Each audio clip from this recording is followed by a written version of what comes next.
Alors Vincent Maillard, vous êtes le chef cuisinier de l'hôtel Lily of the Valley. Quelle astuce vous allez nous révéler aujourd'hui? Alors on va faire une soupe de tomates et pastèques.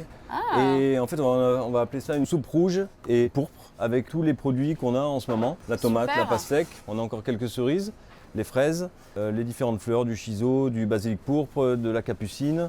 Et donc ça fait un plat qui est très frais pour l'été. Surtout avec cette chaleur. Ouais, qui est assez simple et qui est surtout très goûteux parce qu'il y a un mélange d'acidité de la tomate, le côté sucré des fruits, il y a un petit peu de piment pour réveiller, il y a un peu d'épices et puis le côté floral aussi qui va amener un bel équilibre. Alors on commence par quoi, chef? On y va. Alors on commence par tailler les tomates et la pastèque et tout le reste des fruits en fait. Ah, Donc, peut-être moi je vais faire les fraises, non? Ça m'a Exactement. l'air plus simple que la tomate.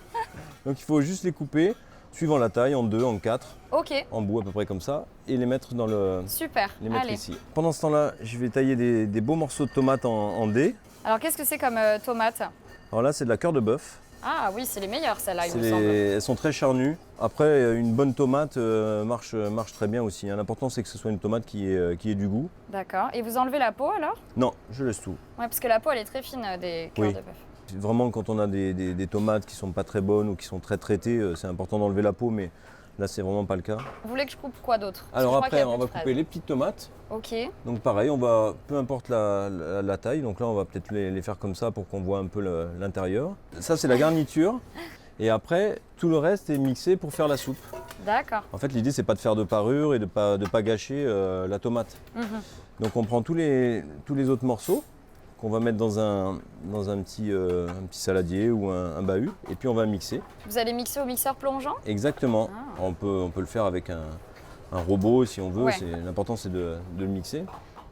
Mais le mixeur plongeant il va pas apporter la même texture, n'est-ce pas? Ça sera moins foisonné. C'est-à-dire qu'aujourd'hui les robots qu'on a nous en cuisine, ils tournent très vite. Mhm. Donc ça incorpore aussi Ah pas oui, mal c'est d'air. ça. Est-ce que là ça va, chef? Vous voulez Là que je ça coupe va. autre chose? Le radis. Voilà, ça Ah oui. ramènera un petit peu de croquant. Ok. Donc la pastèque, pareil, je vais faire des belles tranches. Qu'est-ce que ça va apporter la pastèque alors? La pastèque va fraîcheur? ramener vraiment la fraîcheur, un petit côté sucré aussi. Est-ce que vous voulez que je coupe autre chose? Les cerises. Alors là, il faut juste enlever le noyau. Donc je les taille. Au fait, je vous ai pas demandé, ça va là? Je l'ai un peu improvisé l'astuce. On va un côté comme ça, on va essayer de tourner autour du noyau. Ok. L'important c'est de voir vraiment la chair et vraiment la déclinaison des différentes teintes de rouge et de pourpre. D'accord. C'est ce que je trouve assez intéressant, c'est que la cuisine c'est aussi visuel.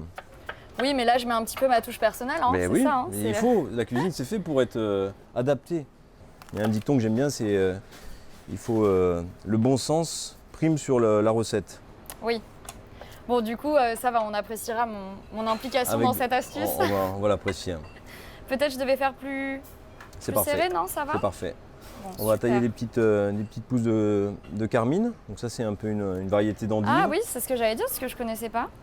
en feuilles. Et après un petit coup de couteau pour garder vraiment la partie rougeâtre. Allez. Moi je vais tailler un petit peu de piment. Et après il nous reste l'oignon rouge. Donc on peut même leur laisser une épaisseur. Ok. C'est vraiment pas des oignons qui font pleurer les gens. Bah oui, ce serait dommage de pleurer à côté de vous Non, pendant une si belle recette. Je fais pas hein. pleurer les gens. Ah. non. Là, je sais pas si je dois mettre la tige ou pas. Oui, on peut la mettre. Ok. Ouais. Donc la mandoline, je vais juste tailler quelques copeaux Sur vos doigts, hein. Ouais, juste quelques pots de betterave. Et puis je vais les arroser pour les assaisonner un petit peu avec un balsamique. Voilà, ça va les assaisonner. Et en même temps, le balsamique, on est encore dans des teintes de doux et de sucré. Donc on a la soupe avec La pastèque. la pastèque, la tomate. Je vais rajouter un peu plus de tomate. Donc un peu de sel. Et Ok. puis comme on est sur du rouge, on met C'est des baies les baies. roses. Ah, j'adore ça, la baie rose. Et on va mixer. Je vais mettre un petit filet d'huile d'olive. Ok. Donc comme un petit gazpacho pour l'instant. Exactement, sauf qu'il n'y a pas le concombre, Voilà. les poivrons. Et en fait, on Ok. va retirer tout ce qui est peau, pépins. Les grains de poivre, ils ont été broyés, donc ils diffusent leur goût. Mais bon, on veut pas trop les manger, donc c'est les pépins de la tomate. Ouais, Voilà. c'est pour ça que vous l'avez pas épluché finalement. Non. Vous le triez après. Donc on écrase bien tout. Ça va faire comme un petit velouté alors. Exactement, c'est vraiment un plat qui est vraiment très facile à faire, Ok. très frais. Étape suivante, on assaisonne nos morceaux de pastèque et de tomates, Ok. un peu d'huile d'olive, un peu de sel, un petit peu de poivre. Ok. Et on va dresser naturellement dans notre assiette avec le mélange des fruits. Donc on va mettre la Alors faut que je tomate, prenne une petite cuillère pour vous aider, non? une petite cuillère ou une pince. Et puis vous allez venir mettre un peu de, un petit peu d'oignon, un petit peu de... Je mets ça dans le fond, moi. Exactement. Un peu partout, on disperse. Faut qu'il y ait une symétrie quand même. Alors, il faut essayer d'être harmonieux. Pour que ce soit plus élégant, on va les mettre un petit peu comme ça dessus. Et on peut même les mettre en... Faut pas en mettre de trop. Des anneaux comme ça. Ah oui. C'est tout de suite plus joli. Un peu de pastèque, un peu de tomate. Il faut. Donc moi je mets les pickles d'oignon et vous mettez la pastèque. C'est ça. On agrémente un petit peu de fraise. Donc on vient mettre le radis. La cerise, j'en mets une au-dessus comme ça. Un peu de cerise. Après, on vient mettre nos betteraves avec le balsamique. Donc on va les mettre comme ça avec la petite fan. Ouais, en haut. Un petit peu de piment. Ah oui, ça va être bien relevé avec le piment. Ça va, il pique pas trop? Attention que je tousse pas pendant la dégustation. Hein. Faut toujours le goûter parce que... Oui, il y en a qui sont beaucoup plus relevés que d'autres. Ça va la déco là? Parfait, betterave, il y en a assez. Ah, les pousses de Carmine. Et après, on va venir mettre toutes les... Pétales de fleurs de cosmos? Toutes les fleurs qu'on a. Donc on a du cosmos, on a... La capucine. De la capucine. On a du basilic pourpre, on a du shiso. Donc on est vraiment dans des teintes très pourpres, très rouges. Je me permets de mettre du basilic pourpre? Il faut. J'adore ça. J'ai un petit peu d'oxalis aussi qui ramènera encore un petit peu d'acidité. Ah oui, je vois l'oxalis. On met ça aussi sur les desserts, en haut d'une forêt noire par exemple.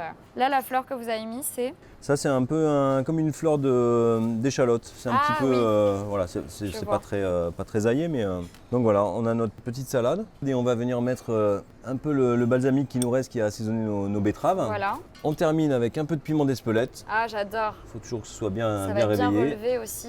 Moi, j'aime bien aussi, c'est un petit peu de sumac. Ah, du sumac. Oui. C'est intéressant ça. Alors, on l'utilise pourquoi en général le sumac? Alors souvent, c'est pour les Libanais l'utilisent beaucoup pour les salades fatouches notamment. C'est une pointe d'acidité. La salade fatouche, c'est la salade avec la menthe, le persil, je vois, ouais.